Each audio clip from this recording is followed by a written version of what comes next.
आने वाले लोकसभा के चुनावों से पहले आगरा की फतेहपुर सीकरी सीट हॉट होती जा रही है, जहां पर भारतीय जनता पार्टी के सामने कांटे दर कांटे बहे जा रहे हैं, तो वहीं पर अब उनके समर्थकों ने उस पर मोर्चा खोल लिया है।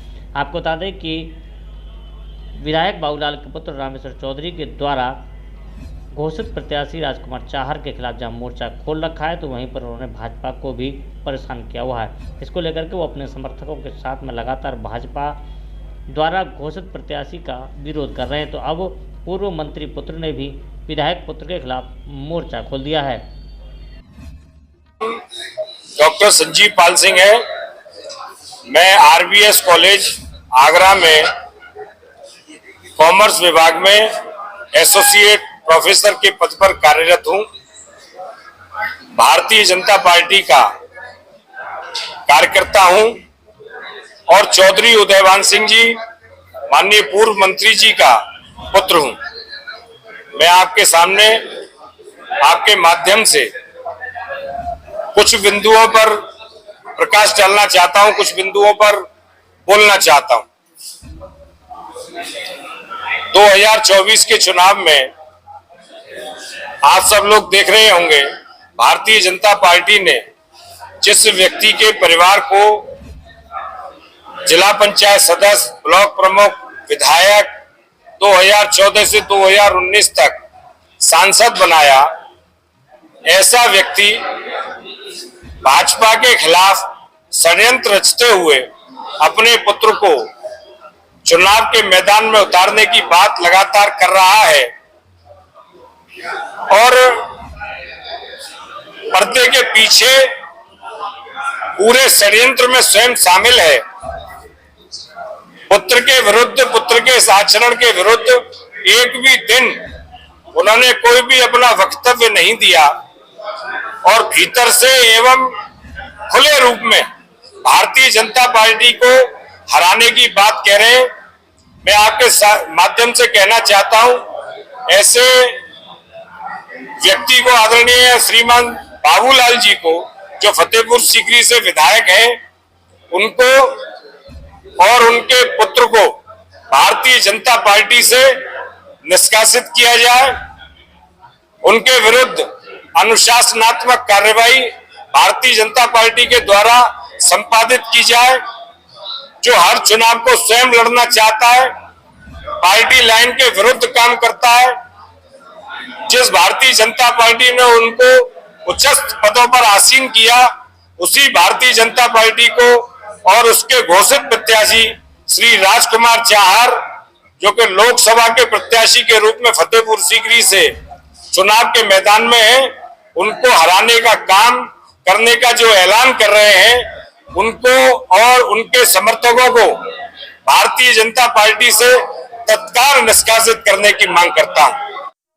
आगरा की फतेहपुर सीकरी सीट से ही विधायक रहे चौधरी उदयवान सिंह के पुत्र के द्वारा चौधरी बाबूलाल और उनके पुत्र पर गंभीर आरोप लगाते हुए जिस थाली में खाने और उसी में छेद करने का आरोप लगाते हुए भाजपा के खिलाफ उनकी बगावत के खिलाफ मोर्चा खोल रखा है। उन्होंने कहा कि उन्हें बाहर से लाकर के भाजपा ने जहां विधायक बनाया, वहीं पर सांसद का टिकट भी दिया, लेकिन अब वह बगावत कर रहे हैं। यह भारतीय जनता पार्टी उसके लिए ठीक नहीं है।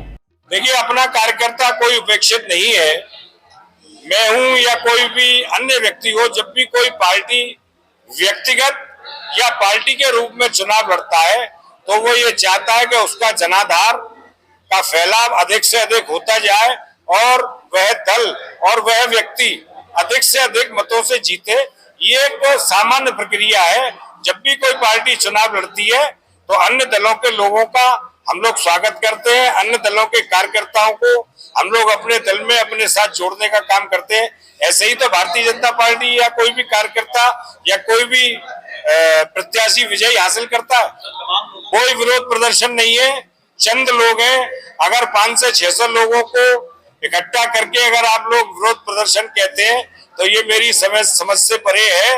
500-600 लोगों को इकट्ठा करना बहुत ही मामूली बात है। हम चाहते तो 2022 में, 2024 में हजारों की संख्या में अपने समर्थकों को इकट्ठा करके ये तमाम ड्रामेबाजी कर सकते थे, लेकिन हमने नहीं की। पूर्व मंत्री चौधरी उदयवान सिंह के पुत्र के द्वारा चौधरी बाबूलाल को खुली चुनौती देते हुए कहा कि सपा, बसपा और अन्य दल भी चुनाव लड़ेंगे। यदि उनमें भी दम है तो वह चुनाव मैदान में उतरे और उनसे भी दो हाथ कर लेंगे। उन्होंने कहा 500-600 लोगों को बुला करके कोई भी विरोध करा सकता है। खूब लड़े, सपा भी चुनाव लड़ेगी, बसपा भी लड़ेगी, कांग्रेस भी लड़ेगी। उनमें अगर दम है तो वो भी मैदान में आए, उनसे भी दो हाथ भारतीय जनता पार्टी और उसके तमाम कार्यकर्ता करने के लिए बैठे हैं। लेकिन उसी दल में रहकर उसी पार्टी की जड़ों को काटना, जिस थाली में खाया उसी में छेद करना, ये मंजूर नहीं हो सकता है। पूर्व मंत्री के पुत्र ने जहां पर विधायक और उसके पुत्र को पार्टी से निष्कासित करने की मांग भाजपा नेतृत्व से की है, तो वहीं पर उन पर कड़ी अनुशासनात्मक कार्रवाई करने की बात भी कही है। पुराने कार्यकर्ता को लेकिन पार्टी ने जो निर्णय दे दिया उसके बाद बगावत नहीं करनी चाहिए। ये बताइए, रामेश्वर चौधरी, उन्होंने रामेश्वर चौधरी जो भाजपा से बगावत कर रहा है, तो आदरणीय बाबूलाल जी माननीय विधायक ने क्या वक्तव्य दिया, आप सबसे ही मैं सवाल पूछना चाहता हूं। कभी आपने उनका कोई बयान देखा? अपने पुत्र को समझाने की उन्होंने बात की? क्या ऐसा बयान दिया कि मेरा पुत्र जो है भारतीय जनता पार्टी के विरुद्ध है तो मैं उसका साथ नहीं दूंगा? ऐसा कोई बयान नहीं आया है। यही मैं आप सब लोगों के सामने सभी जनता जनार्दन को उनकी कार्रवाई से अवगत कराना चाहता हूँ। ना बोले, मेरी अंदर से इच्छा हुई कि मैं बोलूं, तो मैंने आप सबको आमंत्रित किया, आप सब लोग यहाँ आए, आपने मेरी बात को सुना।